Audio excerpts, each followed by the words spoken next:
This is a Korean fried chicken burger on a brioche bun, like a QP slaw, some pickled cucumbers.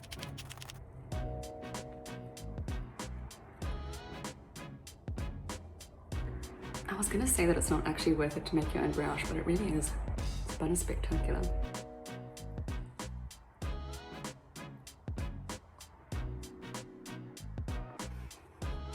There's cultural all over the floor.